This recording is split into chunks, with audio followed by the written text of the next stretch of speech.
이 대승기신론의 두 가지 흐름은 하나는 진재로 향하는 것, 그 진리를 향해 가는 길이 얘기되고 있고, 그 다음에 진리의 길에서 속죄로 다시 나오는 것. 그러니까 속에서 진으로 가는 길과 진에서 속으로 가는 길, 이 두 가지가 이제 양방으로 소개되어 있죠. 이때까지는 속에서 진으로 가는 길을 많이 얘기했다면, 이 진에 이른 사람 또는 뭐 특별하게 이른다는 것을 상대적인 얘기지만, 그 사람은 다시 속으로 나와야 된다는 얘기가 수행문이나 해양문에서 얘기가 될 겁니다. 원문 보면 부차로 다시 이런 뜻이요. 연법 종 무시로 일해 훈습부단.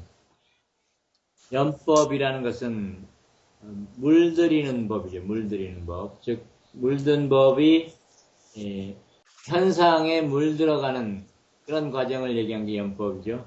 연법은 무시 이래로 무시의 때, 즉 시작이 없는 때로부터 훈습하여 끊이지 않았다 이 말이죠.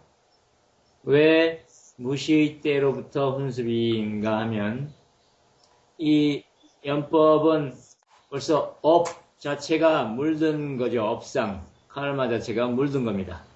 조상으로부터 또는 그 윗대로부터 또는 무생물, 미생물로부터 만약에 진화해 왔다면 그 변화의 과정에서 여전히 물들면서 왔다.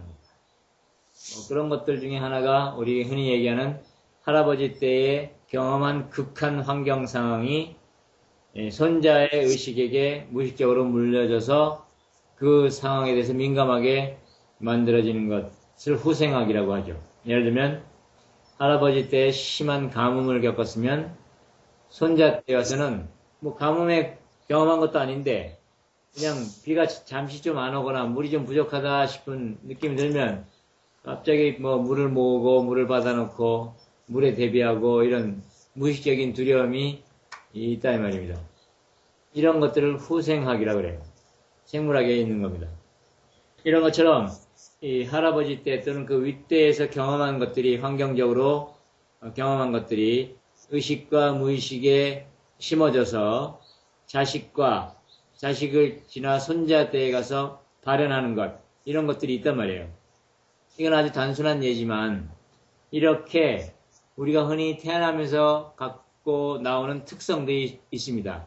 사람마다도 있고 동물 종마다도 있고 식물과 동물 사이에 또 차이가 있죠.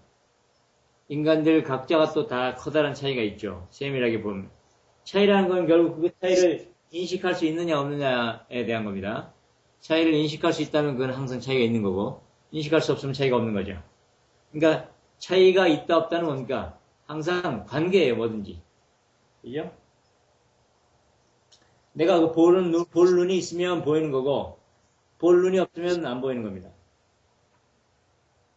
그렇기 때문에 있다 없다라는 것은 말하는 사람의 기준에 기초했을 때 있거나 없거나 한 거지 대상 자체가 있다 없다라고 절대적으로 말할 수 있는 건 아무것도 없어요. 그런 의미에서 이 연법은 무시 때로부터 훈습되었다라는 것 자체도 이게 얼마나 상대적인가 알 수 있겠죠. 즉 그 말은 이 연법은 항상 뭡니까? 일종의 학시, 환상에 속할 수 있다라는 겁니다. 우리 눈에는 이게 보이죠. 이게 보이지만 이것은 우리 눈에 보이는 거지 실제로 있다 없다라고 말할 수 없어요. 우리 눈에는 있지만 우리를 바이러스 정도로 보는 거인이 있다면 그 거인의 눈에는 이게 없겠죠. 안 보이죠. 안 보이지만 있는 거 아니냐라고 말한다면 그러면 이것을 감각해낼 수 없는 감각기관을 가진 존재들만 있다면 이것은 과연 있는 거냐 이 말이에요. 얘가 대상으로 될 수 있는 이유는 얘를 예로 보는 주체가 있기 때문입니다. 항상 대상은 주체 없으면 홀로 존재할 수가 없는 거죠. 우리가 경험할 수 있는 이 세계는 우리 감각기관의 기준에 맞으니까 그 감각기관의 어떤 테두리 안에 들어오니까 존재하는 거죠. 우리한테. 그렇기 때문에 무시의 때로부터 훈습하여 단절되지 않았다고 말하지만 사실은 밑에도 나오지만 단절되지 않았다가 아니라 사실은 알아채는 순간 그것은 이미 단절된 겁니다. 훈습은 있지도 않았어요. 그렇지만 어쨌든 그걸 알아채지 못한 상황에서는 연법은 무시의 때로부터 끊임없이 물들이면서 단절되지 않고 전달되어 왔죠. 그래서 그것이 업상과 전상과 현상을 거쳐서 다양하게 펼쳐진다 그랬어요. 업식은 새로 오신 분을 위해서 얘기하자면 업식은 우리가 태어나면서 또는 의식이 발생하면서 그 기본 베이스로서 갖고 나오는 것, 흔히 우리가 말하는 업, 카르마 뭐 이런 것들이죠. 그것들에 의해서 생겨나는 식이 업식이에요. 그것을 기반으로 해서 드디어 주체와 대상으로 분열되는 것이 전식이죠. 전식은 한번 마음이 움직인 거예요. 동념이라고 하죠. 한번 마음이 움직이면 그러면 드디어 주체와 대상이 생겨나죠. 굴을 쩐대요. 한번 마음이 굴렀어요. 그럼 그 다음에 한번 마음이 굴러서 주체와 대상이 생겨나면 대상들 간에 드디어 이 대상과 저 대상 여러 가지 대상으로 나눠지는 것이 현식이라고 했어요. 대상이 나타나기 시작하는 거죠. 주체와 대상을 통해서 드디어 대상이 나타나면 그 대상들은 분별되기 시작하는 것, 그게 현식이라고 했습니다. 그렇게 끊임없이 업식과 전식과 현식을 거쳐 이어지는 것이 시작 없는 시작, 무시의 때로부터 혼습되어진 것입니다. 거기에 단절은 없습니다. 현상은 끊임없이 일어나죠. 우주는 현상으로 가득 차 있어요. 근데 그 현상이 존재로 의식되는 것은 뭐예요? 그 감각기관이 얼마나 그 현상을 오래 붙잡을 수 있느냐에 따라 달라지는 거죠. 존재라는 것은 어느 일정 기간, 우리가 의식할 수 있는 기간 동안 내 감각기관에 접촉될 수 있는 것, 이런 걸 존재라고 하죠. 이 마우스가 존재합니다. 왜냐하면 내 눈이라는 감각기관에 손이라는 촉감에 잡히죠. 접촉이 돼요. 접촉돼서 우리가 의식할 수 있는 일정 기간 동안 유지되죠. 그런 걸 존재라고 합니다. 근데 만약에 이 마우스가 1초에 12번 생겨났다 사라진다고 해보자고요. 그러면 과연 얘는 존재하는 것일까 나한테? 초당 1초에 똑딱 하는 순간에 100번 생겨났다 사라진다고 해보세요. 그럼 얘는 과연 존재하는 거냐? 아주 천천히.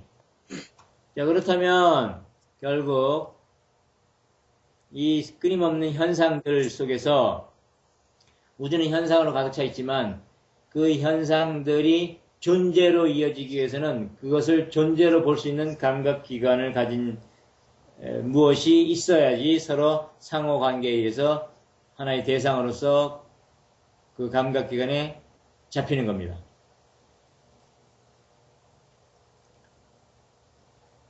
그러한 끊임없는 현상들 속에서 존재로 나타나기도 하고 비존재로 사라지기도 하고 뭐 이렇게 되는 거죠. 그러니까 있다 없다를 떠나 있는 겁니다. 있는 것도 아니고 없는 것도 아니에요. 있다고 여겨지는 것은 그 감각기관한테 접촉될 때 있다고 여겨지고 없다고 여겨지면 그 감각기관에 접촉되지 않거나 그 범위를 넘어설 때 없다고 여겨지는데 그 대상은 사실은 있는 것도 아니고 없는 것도 아닌 거죠. 서로 상대적인 감각기관에 대한 상대적으로 있다 없다가 될 뿐입니다. 그래서 존재의 차이가 있을지 몰라도 변화는 끊임없이 있어 왔던 거죠. 그래서 단절은 없는 겁니다. 현상세계는 우주의 놀이터죠. 끝이 날 수가 없습니다. 그러므로 현상 이면을 보는 눈이 필요한데 현상 이면을 보는 사람한테 드디어 단절이 생겨나기 시작하는 겁니다. 그 밑에 한 소리가 그겁니다. 부처가 된 후에는 곧 단절함이 있다. 그런 거죠. 지득, 불성 또는 불을 얻음에 이르렀을 때는 이를 지자입니다.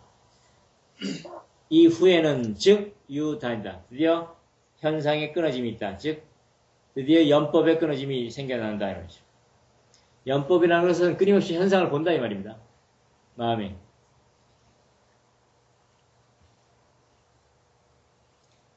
분별하고 분별에 호호가 있고 호호가 생겨나면 고락이 생겨나는 그 수많은 연법들. 예? 그 연법들은 드디어 부처가 된 이후에 단절함이 생기는 겁니다. 본질을 본 이후에 드디어 단절 아닌 단절을 보게 되는 거죠. 사실은 단절도 단절 아닌도 없었어요. 왜 단절 아님이었느냐 하면 끊임없이 현상으로 나타났냐 하면 그 현상을 보는 감각기관을 사실로 믿고 여겼기 때문에 그런 거죠. 현상은 계속되지만 본질의 측면에서 이미 그 현상은 존재하지 않는 겁니다. 본질의 측면에서. 본질을 보는 사람한테는.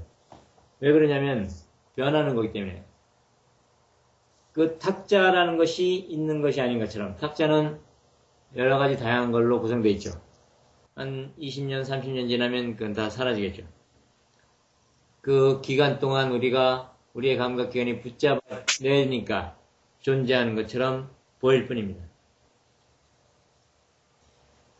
그럼 이 경우에는 그 물리적인 의미의 단절이나 연속이 아니라 다분히 보는 의식의 심리라든가 좀 마음적인 측면에서의 단절과 연속 좀 그런 의미가 크지 않습니까? 아니지. 물리적인 의미 자체가 현상세계란 말이야. 근데 어쨌든 인간의 입장에서는 주로 심리적이거나 마음 측면에서의 그런 좀 측면이 아니에요. 물론 에너지 같은 게 그 연관은 되겠지만. 그러니까 에너지 측면을 왜 무시하냐고. 물리적인 측면도 에너지 측면의 일부 있잖아. 예. 의식적인 측면도 에너지의 일부고. 예. 모든 현상에는 에너지의 일부지. 그러니까 그걸 나눠놓을 수가 없다고. 항상 물질과 정신을 나누지 말어. 그냥 그 좀 더 연장되느냐 존재가 또는 거치냐 정밀하냐의 차이지 그 둘을 나눌 수가 있는 게 아니란 말이야. 그러니까 이런 얘기를 하면 물질계는 당연히 존재하는 건데 무슨 소리 하느냐라고 생각할지 모르지만 그걸 엄밀히 들여다보라고. 우리가 이 몸에 깃들어서 이 몸을 가지고 살아가니까 제한받고 영향받는다 그래서 그것을 진리로 여기지 말라 이거예요. 진리나 우주적인 메커니즘은 변함이 없다고. 변함이 없는데 지금 내 눈에 보이지 않으면 존재하지 않는다 이렇게 말하면 왜 그러냐. 딴 사람 눈에는 보일 거 아니냐. 그럼 딴 사람 눈도 마찬가지지. 그 사람 눈도 그 사람 눈 때문에 보이는 거지. 마찬가지라고.